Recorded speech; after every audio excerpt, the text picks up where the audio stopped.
audio interface. On the back of it, plug in one end of this cable, being sure to match up the colors. When the installer is finished downloading, open it. On the screen that appears, click Next. Do the same thing for the following two screens. Now click Install. There, you just installed the driver for your Scarlett Solo audio interface. Click Finish to exit.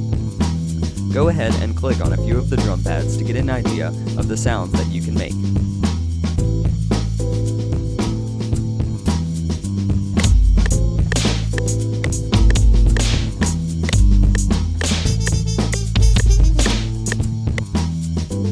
And you want to use colorful comparisons, because what you want is your story, your musical story, to be exciting and intriguing and suspenseful and engaging, and you want the listener to always be at the edge of their seat, like, oh my goodness, what's happening next? What's going to happen next? Oh, did they just say what I think they said? Oh, you've seen all those reactions. Ooh, oh no.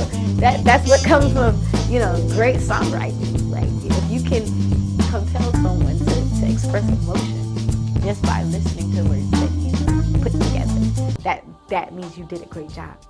A limiter is used to prevent clipping or distortion caused by the signal being too loud, while still maintaining a high volume. As always, subtle changes are typically best, especially considering that you have already applied compression, EQ, and so on to tracks individually. With your track bounced, you're finished with your first song. But this is only the beginning. Now that you know the basics of FL Studio and music production, you're ready to make all kinds of music.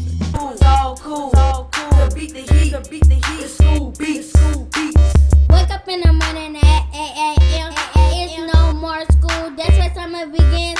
I threw on my J's and my fresh white tee.